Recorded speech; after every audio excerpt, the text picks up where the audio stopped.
Consider supporting Review Tech USA on Patreon for just $1 a month. Link below in the description. Skip it up and that up.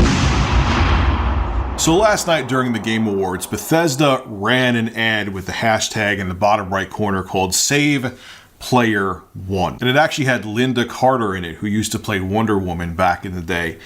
And it's a really interesting ad showing how Bethesda still really supports single-player games. It's relatively short. I'll show you the whole ad. Take a look. Every hour around the globe, neglected gamers feel lonely, shunned by their multiplayer counterparts. But here at Bethesda, we are working toward a solution. We make all sorts of games, but single-player experiences are a big part of our DNA. Hi, I'm Linda Carter. You may remember me from such performances as the lounge singer in Fallout 4, or this other project where I played a woman of wonder, a really wonderful woman, you know. Anyway, let's forget about that. Today I'm here to talk to you about something serious. The need to save single-player gamers. Everyday gamers in search of a single-player experience are left behind.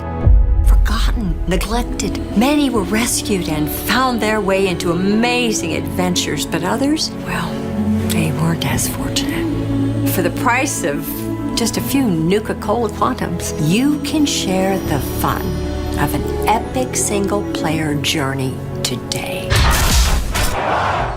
Together, we can end the pain for single-player gamers in need. Right? We work together. Now, the cool thing, too, is that Bethesda is actually donating $100,000 to the ESA Foundation, who gives out scholarships towards people who are looking to get into the gaming industry. So I think that's really cool as well. But let's get back to that ad. First of all, it's brilliant. I think the comedy behind it and how they show people who are really distressed because there's no single-player games for them and they see their friends playing multiplayer games and they want nothing to do with them. I love everything about it because as much as it's a comical ad, it's still brilliant because it's true. There's a lot of EA and all these other companies, Activision, who think that multiplayer only is the future and no one's going to care about single-player games. Guess what? There's a lot of people of various ages, especially people who are like from their mid-20s on up, that want single-player experiences. Look, man, I'm 36 years old. And there are times where I'm done at the studio here and I'm here for between 10 and 13 hours a day and I don't want to talk. I just want to play a game. I just want to play Doom. I just want to play Wolfenstein. I just want to play whatever the case may be. Fallout 4, if it doesn't glitch to death. And I just want to escape. I don't want to go online and have some 12-year-old call me every name in the book. I don't want to deal with competitive multiplayer where you have to be really, really like lively and awake to be into it, to be an asset to your team. I just want to relax and just get into some great experience on my PC, my PS4, my Xbox One, or my Switch. And that's it. And there's a lot of people out there like me. And like Liana Kersner said, and yes, we're still going to be continuing the Rich Red podcast in January of 2018. I'll make a video discussing that in the future. But Liana said that she thinks, and I agree with her with what she said, that she feels that there's an untapped market of adults. Okay, I feel like the industry, and this is what she said too, we feel like the industry is just trying to milk to death the younger consumer, the younger gamer, like between like their mid to late teens to early 20s, instead of expanding to an older audience. There's more gamers that are adults in their 20s and 30s than there are that are kids or teenagers.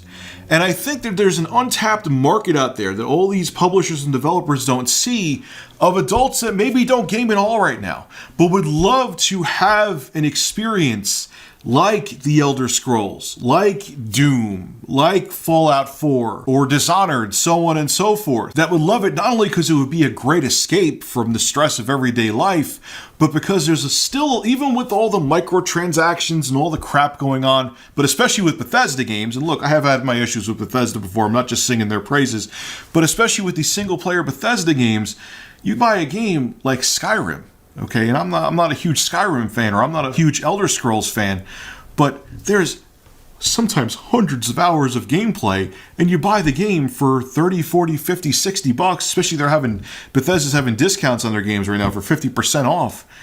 You're getting a ton of value. So say there's someone in their 30s who's a family man or family woman who has so much going on in their life, and sometimes they just want to go home and for a couple hours just get away. It would be, even if they're not a gamer now, it would be brilliant if they start picking up a controller and start playing some single player game where they may get 30 or 40 hours of entertainment out of. And there may be consumers out there that age, in that scenario, Activision, EA, that really want those single player experiences. They may be a new customer that you haven't tapped into yet.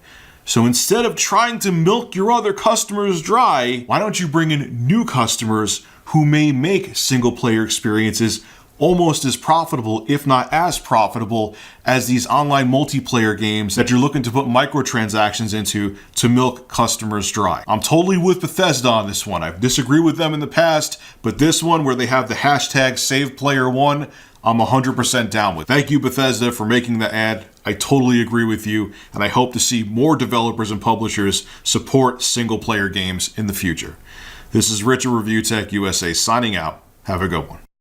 Alright, ladies and gentlemen, if you enjoyed this video, make sure to hit that like button, and to hear more content like this, make sure to subscribe to Review Tech USA.